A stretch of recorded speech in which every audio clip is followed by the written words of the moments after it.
One of the things that I've said almost from the beginning of the 2020 bear market, and fairly steadily since, is that this has acted more like an oversized or overstretched stock market correction than the way a typical bear market acts.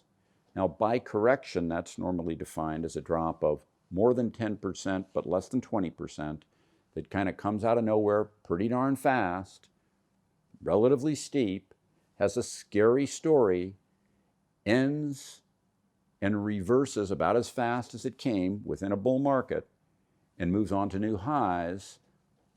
That scary story ends up not derailing the economy or the world, and the bull market moves on.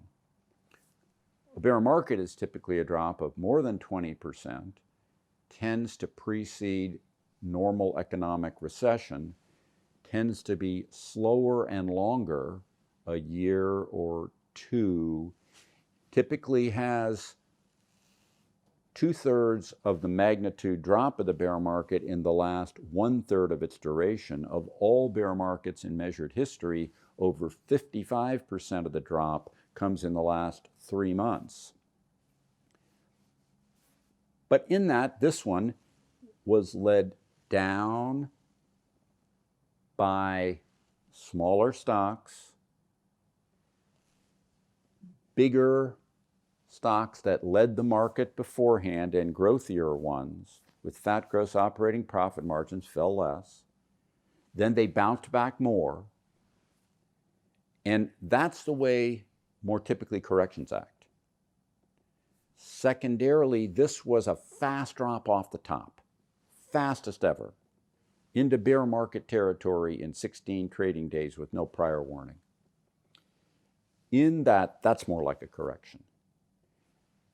In that, the market, which normally pre-prices things sort of 3 to 30 months off into the future, moved to the very short end of its pre-pricing to pre-price those lockdowns, which are unprecedented.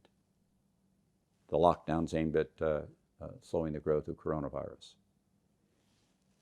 In that steep drop and the action that looks and behaves more like a correction than a bear market, but big as a full-scale bear market,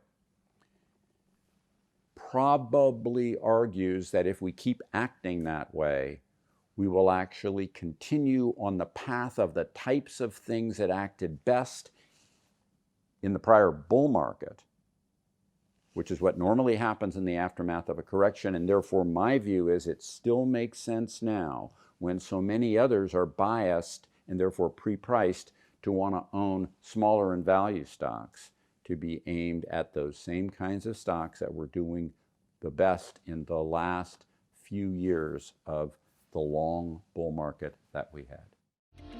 Subscribe to the Fisher Investment YouTube channel if you like what you've seen. Click the bell to be notified as soon as we publish new videos.